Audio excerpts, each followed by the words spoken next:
Doa sebelum mulai. Assalamualaikum warahmatullahi wabarakatuh. Jadi di sini kita akan membahas tentang pendidikan agama Islam itu tentang munakahat.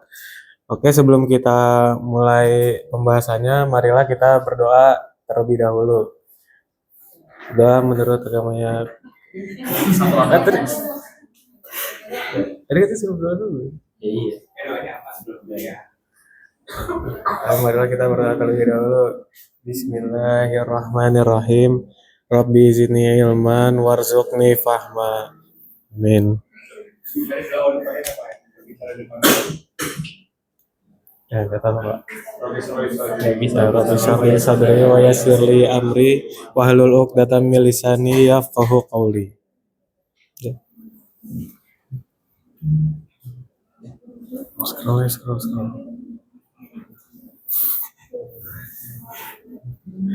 Oke, kita langsung masuk ke yang pertama, definisi.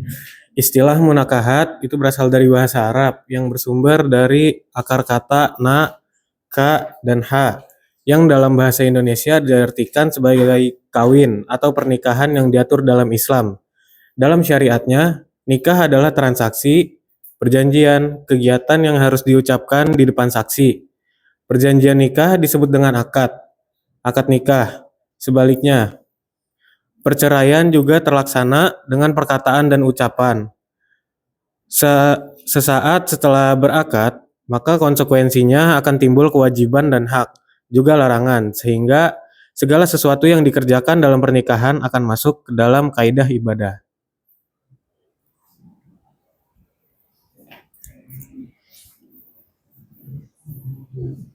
Masuk ke pembahasan 1, pokok bahasa fikih munakahat mengutip buku fikih munakahat oleh M. Dahlan R. 2015.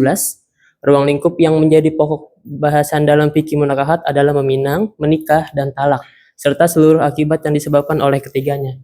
Yang ke-1, meminang. Meminang atau khitbah adalah langkah awal dalam pernikahan, yaitu tahap di mana seorang lelaki menyampaikan kehendak, maksud, dan tujuannya untuk menikahi jodoh yang telah didapatkan, lalu menjadikannya istri sah dan halal. Yang kedua, menikah. Setelah meminang, menikah adalah langkah selanjutnya sebagai pembuktian nyata dari khitbah yang sudah dilaksanakan, meliputi rukun dan syaratnya, serta hal-hal yang menghalangi pernikahan tersebut. Dan yang ketiga, talak. Kehidupan rumah tangga tak selamanya indah. Ada kalanya terjadi suatu hal yang tidak terhindarkan dan membuat pernikahan tidak bisa dipertahankan. Pemutusan hubungan ikatan pernikahan itulah yang disebut dengan talak.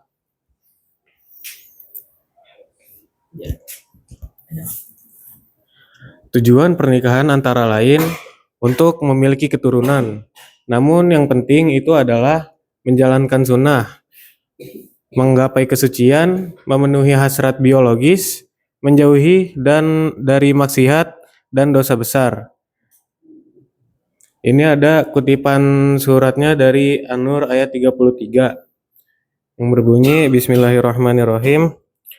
Wal yasta'fifil ladzina la yajiduna nikahan hatta yughniyahumullahu min fadlih walladzina yabtaghunal kitaba mimma malakat aymanukum fakatibuhum in alimtum fihim khaira wa atuhum mimma lillahi alladzi atakum wa la tukrihu fatayatikum 'alal bigha'i in aradna tahassuna litabtaghu 'aradal hayatid dunya wa may yukrihunna fa innallaha mim ba'di ikrahihinna ghafurur rahim. Yang artinya, orang-orang yang tidak mampu menikah hendaklah menjaga kesuciannya sampai Allah memberi kemampuan kepada mereka dengan karunia-Nya.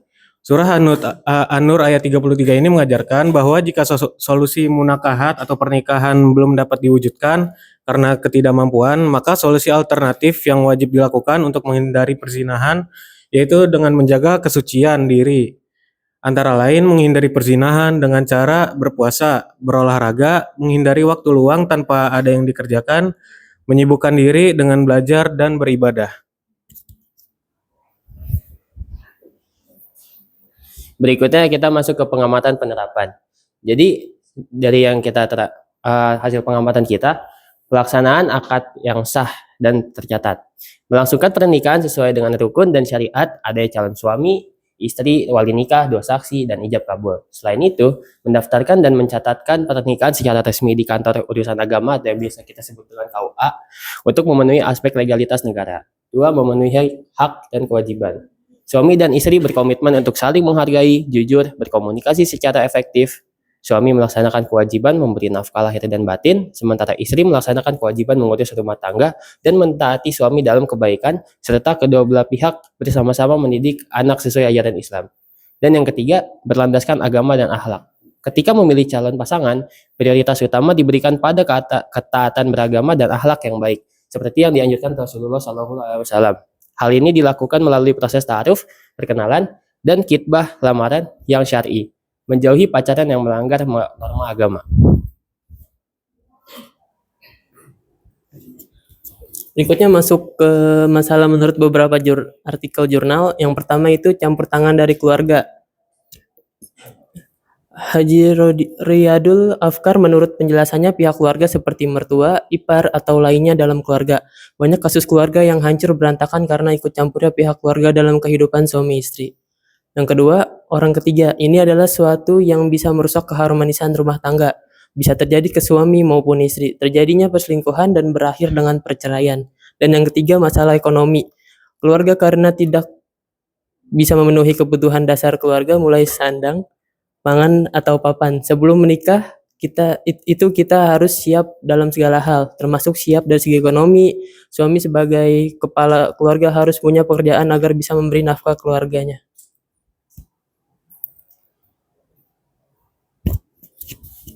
Kesimpulannya, fikih munahakat merupakan cabang ilmu fikih yang membahas hukum-hukum yang berkaitan dengan pernikahan dalam Islam, mulai dari proses meminang, akad nikah, hingga talak dan akibat hukumnya.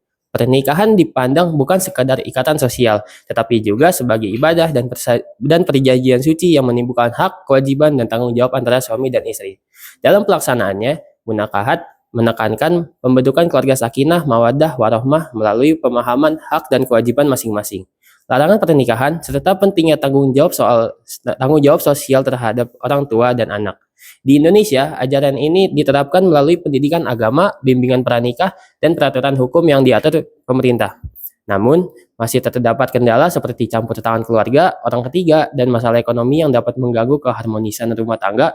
Oleh karena itu, pemahaman dan penerapan nilai-nilai munakahat sangat penting untuk membentuk keluarga yang harmonis dan diridhoi Allah Subhanahu wa taala.